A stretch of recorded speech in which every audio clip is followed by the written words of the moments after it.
Pinakita ko guys yung ano. Tingnan niyo. Yung ano, yung mga, ano ba yun? Slide ng mga bata. Pag nakikita ko yun, memories mo ng pagmaliliit pa yung mga anak mo. Na naglalaro dyan, kikita mong happy. No? Ang bilis, yung sinasabi nila, ang bilis lumaki ng mga bata. Talagang ang bilis. Isipin mo yan ngayon, adult na sila, no? Parang kailan lang yan na bata sila, naglalaro dyan sa slide. Tapos bubulahin mo. Kain muna para makakain ng mabuti bago maglaro.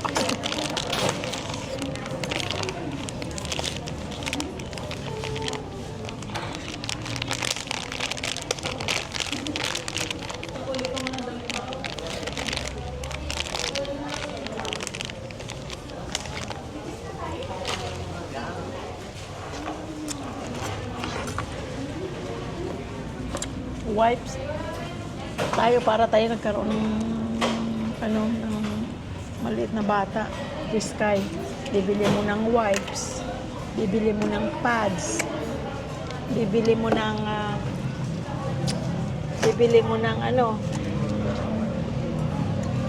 yung disinfecting wipes para dun sa mga mess niya. Pero nakakatuwa rin may aso, no? May advantages at disadvantages kasi kung problemahin mo pa pag mag-travel ka or lumayo ka or nasa labas ka lang, gusto mo magmadali kang umuwi kasi to make sure na okay lang yung aso mo sa bahay. Pero otherwise, ang advantages niya, it weighs more kasi nakaka-happy, nakaka-tuwa sila, nakakaintindi. No? Nakakaintindi, no? Kakaalis ng pagod. Ang kulit. Matatakwa ka rin minsan.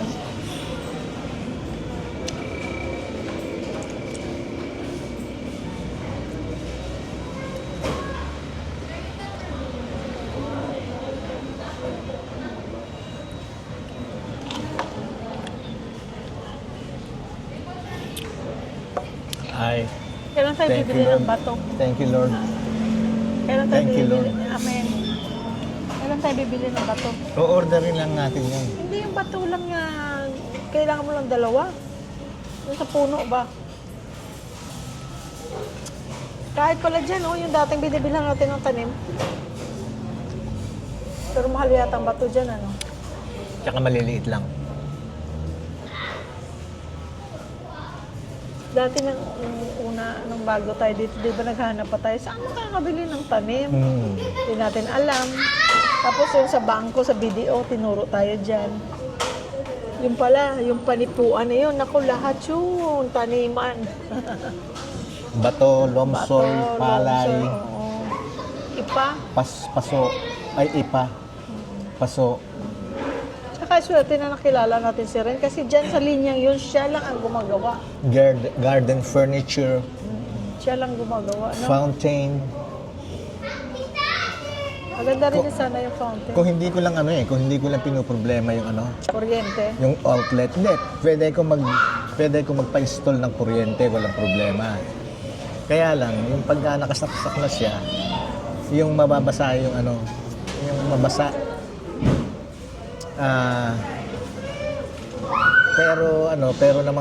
Pero I don't know, maybe kukonsider ko. Doon sa pagpasok mo ng Happy Garden, dito sa may fence, yun doon. Or in between doon sa puno ng puno ng kalamansi or puno ng atis, in between dito sa mga in between dito sa mga papaya, somewhere there. Kasi dun sa side na yon, wala na kumbaga walkway na lang yun para doon sa mga planters natin sa baba. Kaya lang mahal. Ibig sabihin, 7,000, di ba? Wow. 7,500. We'll see. Ang gusto ko yung naka-curve siyang gano'n. Di ba? Yung bilog. Ayaw mo nun? Alam mo, pag nalipat na lahat ni Ren yung mga apatid dun sa kabila, kasi mas marami siyang fountain sa kabila eh. Pag nalipat niya na dyan lahat, marami kang mapagpipilian. We'll see. Hindi ko sinasabi na Mga ano lang, yung mga yun ang sinasabi ko option, lang na na mga mga plano, pangarap. Pangarap, mga option. Na libre. Wala namang bayad ng mangarap di ba? Ganun lang kami guys. Lagi lang kami nagkukwentuhan ng mga ganito, ganyan. Kasi kwentuhan pa lang, happy ka na. Tsaka hindi. Ang kagandahan kasi, yung pinangarap natin, unti-unti nagkakaroon ng katuparan. Yun ang tawag na manifestation. Yes. Manifest your Yes. goals. Correct. Manifest your dreams. Manifest mo yung ganito, ganyan. Kaya pag-uwi namin ng Pilipinas, guys, I never thought na talagang mangyayari yun na nung early on our marriage kasi hindi, di ba, siya lang ang may gustong umuwi ng Pilipinas. Ako noon, bagong salta ko sa Amerika, para bang, my life is better here. Yeah. Sa Amerika. Pero siya at that point, ilang taon na no? Teka, mga magdadalawang dekada na siya sa Amerika that time. Nung dumating ako sa Amerika. Kaya, kumbaga siya, may mga plano na siyang eventually uuwi ng Pilipinas for good. Ako, kararating ko na sa Amerika.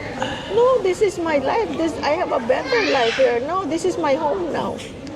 Pero hindi ko naman siya kinokontra. Pero, as I aged, as I moved on with my life, lumaki ang mga bata, naging adult, nagka-pandemic, naiisip mo na, oo nga imaginein ko nga kung masarap na magiging, doon na lang sa Pilipinas.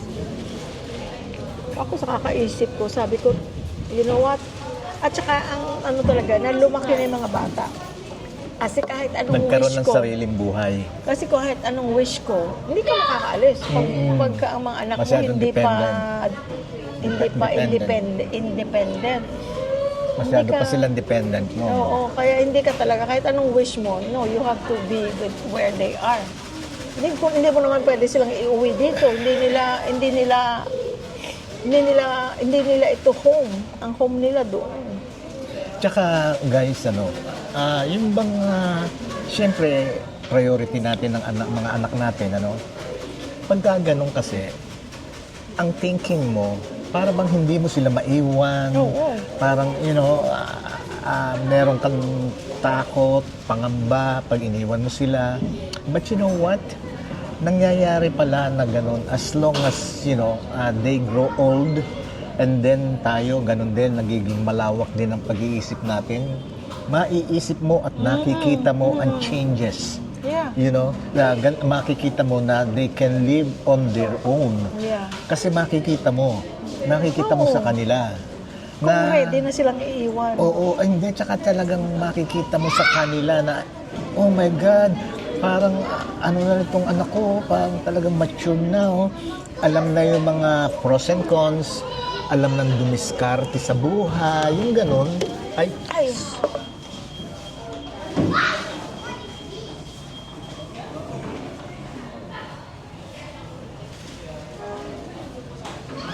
Kasi nung nag-decide tayo ng 2020, nung start ng pandemic, Excuse. nung nag-start kaming mag-decide, nung 2020, nung nagkapag-isip ako, sabi ko, Please makihingi magre-retire natin, na ako please. ng Tumapon early. yung kape. Thank you. And Oh, the dami. only way to do that, na early, is kailangan ang gastusin natin, kakayanin natin. Tingnan mo. At that time, that was what, 5 years ago? 2025 na ngayon. 5 years ago, ang mga bata they were not independent yet. Yes. And then, si Angel malapit na kasi nag-move out na siya ng that year eh. Pero si JR, hindi mo pa maiwan. Pero yun yung ano, nandun yung fear. Financially, all that, hindi pa. Andun yung fear na, yun nga na, parang hindi ko maiwan yung mga anak namin, para bang yung, ikaw rin iniisip mo na para bang yung ayaw mo silang ilayo sa iyo, sa inyo. Yung Ang gano'n. dami mong worries. Ang dami mong worries, ang dami mong iniisip.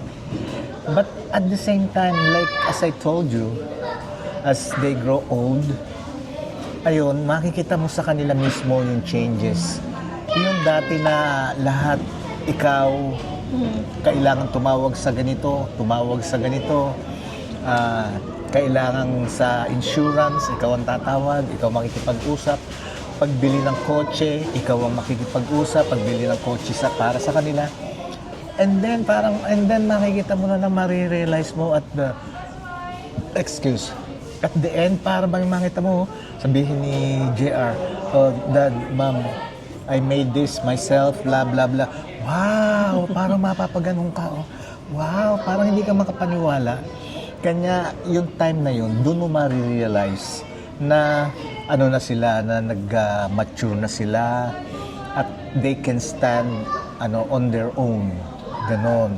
Kaya Tsaka yung mga tinuro mo sa kanila, parang ay, narinig pala nila yung tinuro mo sa kanila. Oo. Ganon. At saka sila mismo nagsasabi. Yung, oh, I learned this from my dad. I learned this from my mom. Oh, my mom told me this. My dad taught me this. Yung bang nakakatuwa na. And then doon mo ma-realize na, okay, meron na silang sariling buhay. Dahil kasi ayaw mo man silang iwan. Sila Ang iiwan sa'yo. That's the truth. Dahil kasi siyempre they will live their own life. Ganon, lalo na sa Amerika pa. Dito pwede pa yun eh. Hanggang sa may mga anak na nga, Kasama mo pa sa bahay. kasama pa ng magulang sa bahay. Pero doon, hindi. Mga binata pa nga lang eh. Pag nagbinata na, gusto, nakahiwalay na, nakabukod na. Gusto nila yung sarili nilang buhay. Ay, salamat. Thank you. Gusto nila magkaroon sila ng sarili nilang buhay. Ganon ang sitwasyon. Kanya doon sa mga nagbabalak na mag-retire dito, yung lang mga nag-iisip o nagbabalak. Pero meron silang mga anak na, medyo Hindi pa maiwan, hindi pa estudyante maiwan. pa. Okay lang yun. Dadating ang panahon. But time will come. Ma-feel nyo and then ma-realize nyo na pwede na pala talaga silang iwan. Ganon ang nangyari sa amin tsaka sa anak namin. Na ang feelings mo towards leaving them, magbabago na dahil kasi mafe-feel mo talaga, ay pwede na. Dati parang ang iniisip ko talaga, never, sabi, sa isip ko, it doesn't matter kung gaano na sila katanda, parang ang feeling ko, kailangan pa rin nila ng guidance, kailangan pa rin nila ng tulong, kailangan pa rin nila ng ganito. Yes. Pero natututo sila. Doon lang sa sa pagta-travel. Pagka nag-travel kayong mag-asawa, kasama mo sila, lahat kayo. Lahat tayo. Tapos, ang nasa ibang bansa na kayo, o kung saan man kayo pupunta, yung diskarte, kayong mag-asawa decide for them, you know? Pagkain, lahat, everything.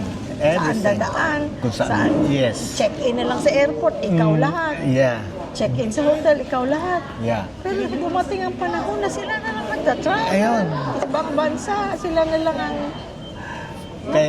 natuto. Oo. Dati naisip mo na ko, ganito, ganyan, mag-ingat ka, ang bag mo, ang backpack mo, ang maleta mo, ganyan, ganyan. Ano ba?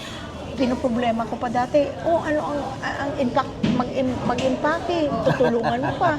Dati pag nag-travel kami, gaganon ako, bigyan niyo ako, for example, isang linggo ka, bigyan mo ako ng ganito karaming brief. Kasi ako nag-iimpake, ibigyan niyo ako ng ganito karaming, tatakbo yung dalawa. Mga high school na yun, tatakbo yan. Ito ma'am, ako lahat. Pero dumating ang panahon, ma'am, I know already. Kagaya nung po umuwi sila dito noong December, natutuwa ako kay Angel. Meron siyang, alam mo yung traveling case ng mga shampoo, sabon. Traveling kit. Shampoo, sabon, toothpaste, ganyan. Maayos. Nasa bag. Organize. Organizer, yung ibukas mo, nandun na lahat. Aba, sabi ko mabuti yan meron kang ganyan because you always travel para isang ano na lang, i-refill mo na lang yung ganito, ganyan. Sabi niya, oh yeah, sabi niya, Lily and I share it. It's either if we travel together, ganyan na, or ako, or siya. Yan ang traveling kit nila. Lilia lagi na yung nagta-travel. Sometimes by herself because of work. Talagang darating at darating. Kaya nga sabi ko sa inyo, para dun sa mga nagpaplanong mag-retire, na may worries na, hindi kami makakauwi dahil sa mga anak namin, ganito. Just wait. Makikita nyo. You can feel it, you will know it. Yes. At pagdasal niyo yung plano niyo. Yes, lagi, every time na meron kayong plan, always ask for the guidance of the Lord. Lagi niyong hihingi ng guidance. Kaya everything that you decide or everything that you plan, ask for the guidance of the Lord. And ipakikita niya sa inyo. Papakita niya sa inyo kung para sa inyo o hindi. Ngayon pagka hindi nangyari, if it doesn't happen, it's not meant for you. Yun, ganon. Kaya, time will come, darating, ma-notice nyo na lang or ma-realize nyo na lang na, pwede na palang iwanan yung mga anak ko. Kaya, huwag kayong matakot. Manifest your dream, your goal. your It plan, will happen. your plan. If it's for you, it is meant to be. It's for you, it will happen. Yes. And always think that God provides. Tapos naman, sa mga, sa mga kaibigan natin dyan na due to health, hindi kayo pwedeng mag-for good sa Pilipinas, it's okay. It's okay dahil kasi kagaya niyan mga nasa Amerika, no? Kasi yun lang naman ang lugar na natirahan namin or bansa aside from Philippines. Kung hindi pwede dahil sa health reasons, it's okay. Kung may health problems, mas mabuting nandyan kayo sa Amerika dahil kasi iba syempre ang health dito, healthcare sa atin. At saka dito, mahal. Dyan, mas mabuti kung may sakit ka. Para sa akin, I will stay sa Amerika. Dahil kasi mahirap dito kung may chronic health problem ka, dito ka titira sa Pilipinas, mahirap. At saka kung hinihingi nyo ng guidance kay Lord at hindi nangyari, meaning, hindi para sa inyo. Mas meron siyang ibang plano para sa inyo na makakabuti. Yes. Asan yung yung Ay, thank you. nasaan si Mano?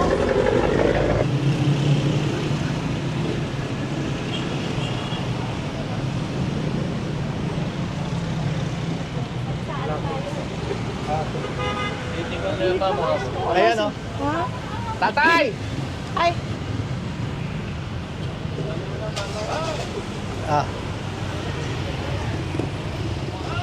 Pala yung susi. Teka. bigyan mo kaya si... Tay. Bigyan mo si Nana. Tayo magkakano yan? 120 po, boss. Magkano? 120? Opo. Ilan po, boss? Pagka nagtitinda kayong ganyan, sino kasama ni nanay sa bahay? Yung anak ko pong special child. May special child Opo, kayo. lalaki po. Ilang taon na po? 30 po, ma'am. Oh. Siya po nagluluto, yung misis ko po. Masarap. Nakabili na kami noon eh. Mabuti naman at nagkakatulungan kayo. Opo, po, sir. Kaysa nasa bahay ka lang, sir. Magpasalamat tayo sa Opo. Panginoon Diyos at Opo, binibigyan pa tayo ng dinuduktungan pa niya ang buhay Buhay natin. natin, sir. Oo. So, sige, bigyan nyo kami ng magkano isa? 120. 120? Yearly ba, boss? 600 po. Hindi, bigyan mo kami tatlo. Magkano yung tatlo? 360, sir. 360. Opo. Ay, salamat, sir. Araw-araw po. Meron kaming punta dito, nawala ka. Baka naubos na po siguro. Baka. Anong oras po, ma'am? Hindi ko na matandaan mga magtatanghali na siguro. Tapos na ako nung ma'am. Okay. Kasi po, maaga po ako nag-umpisa, ma'am, alas 6. Ay, maaga. Oo. Mabuti. Eh, palagi kayo mag-iingat, tatay, ah. Opo, dito lang po ako sa Jollibee po. Oo, dahil kasi yung pag gano'n yung pag... Asan ang Jollibee doon, Ayan, banda? eto tayo sa inyo na yan, ha? Apo, sir. Sa inyo na yan. Ay, Thank salamat, you. sir. Thank Para you, sir. ano, para makaubos kayo ng maaga at makauwi Opo, sir. kayo ng maaga. Oo nga po, sir. Makasama nyo na si ma'am at saka yung anak nyo. Opo, sir. Ha? Opo. O, sige. Salamat, Maraming ah. salamat. Thank you. Pagpalain kayo ng Diyos. Opo, sir. Maganda kasi hindi masyadong matamis. Oo nga. Oo. Kasi yung iba mag-diabetic. Oo, ako, diabetic. Salamat. Meron kayong, wala na kayo, isa lang anak nyo? Tatlo po. Isang, Tatlo? Dalawang lalaki, isang babae. Oo. Yung anak ko po, yung isa, nasa abroad po. Di mabuti naman pala, nasa abroad. Oo, mabuti. Pero binibigyan po kami ng pera ni Mrs. Pinadadalang kayo. Mabuti naman. O, kung bunso ko po, nagtatrabaho na po. Mabuti Nilibangan naman. ko lang po.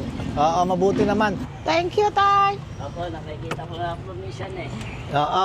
Thank you, sir. Thank you. You're welcome. Thank you po. Thank you. Thank Oh, friends.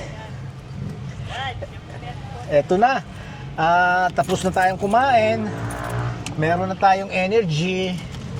Nabisita na natin yung plants natin kaninang maga bago kami umalis. Kada bagong dako, para siyang happy-happy. Natutuwa ako talaga noon, guys. Natutuwa ako pagka ganon. Sabi ni Marie, tama daw yun. Sabi ni Marie, Rhea, Isela. Sabi niya, pagka may talagang nakaka-happy.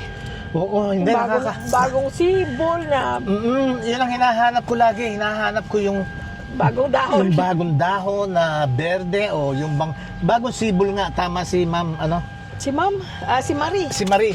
Ma'am Marie. Ma'am Marie, oo, tama siya. Eto na. Nakaka-happy. Pupunta na kami sa bangko ngayon. Tapos, kung ang pagbalik namin, dadali naman namin itong si Barako sa car wash kasi talagang madumi na. Nai-stress pa naman siya, guys, pag marumi ang sasakyan. Para sa akin, it's okay. No. Who cares? It's not okay. Pagkatapos dadalhin ko si Macho, mamanehohin niya to going to car wash. Pagkatapos noon, iiwan namin, babalikan na lang namin. And then iiwan ko naman si Macho, tricycle wash ko naman. Wag na, yung tricycle, okay lang yun. Wag na. Okay lang yung tricycle. Ikaw talaga, oh. Para Para sikat. Okay, guys, thank you. Thank you, ha. Maraming salamat. Thank you very much, friend. We love sa inyo you lahat, all. friends. Thank you all. We love you all. Bye-bye.